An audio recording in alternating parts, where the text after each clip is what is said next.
Imagine waking up on a peaceful Greek island surrounded by crystal-clear blue waters, only to realize that the same island is now packed with missile launchers, radar systems, military vehicles, and thousands of soldiers. Across the sea, only a few miles away, Turkish drones patrol the skies, while naval ships regularly conduct military exercises. What was once a paradise for tourists has become one of Europe's most dangerous flashpoints. Greece is rapidly transforming dozens of islands into heavily defended military outposts, not because a war has already begun, but because military planners believe the next conflict may start with a swarm of drones instead of fighter jets.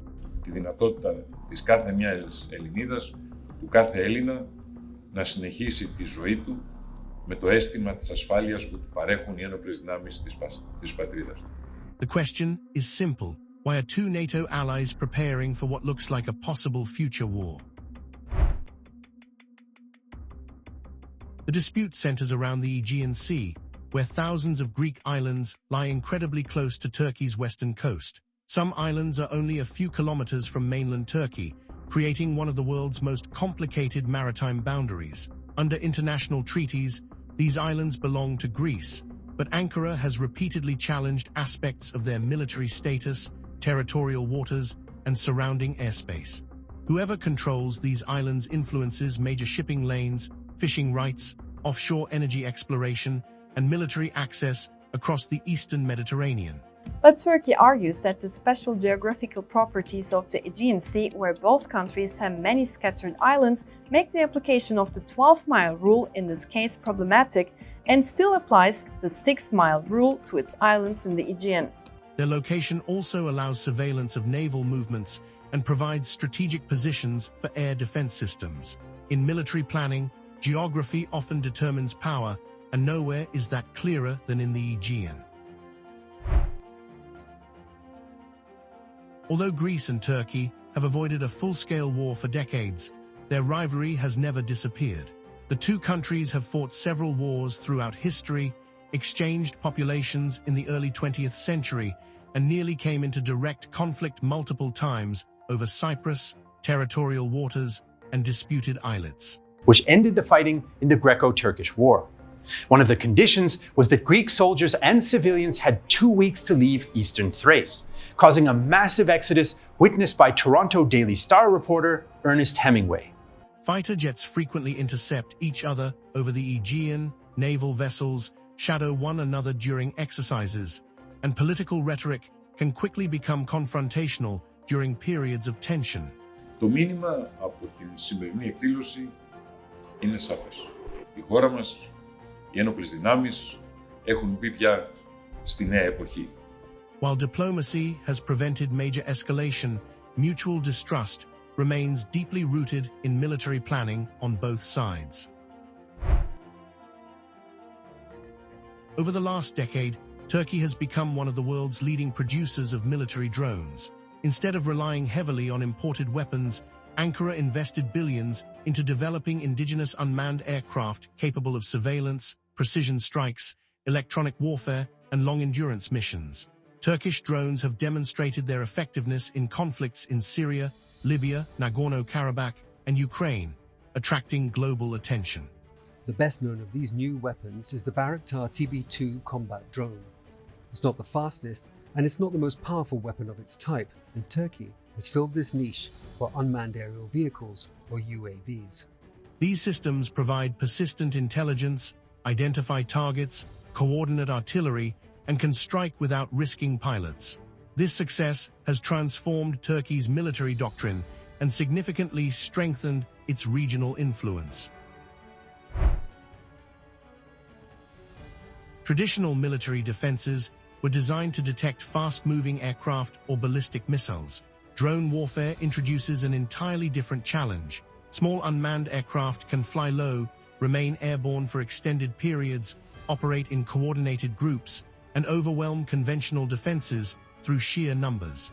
Even relatively inexpensive drones can force defenders to expend costly interceptor missiles. Modern drone operations also combine surveillance, communications, electronic warfare, and precision strikes, making them powerful force multipliers. The TB2 has seen action in Libya and it's been successfully used by Azerbaijan and featured in its military victory parade. It has now been flying in the skies over Ukraine, reportedly destroying Russian targets. Around the world, recent conflicts have shown that drones are no longer supporting weapons, they are often central to military operations.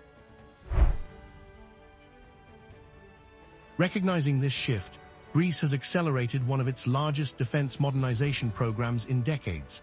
The government has invested in advanced radar networks, upgraded missile systems, electronic warfare capabilities, anti-drone technologies, and strengthened military infrastructure across strategically important islands. New surveillance systems improve early warning, while integrated air defenses aim to detect and counter multiple types of aerial threats.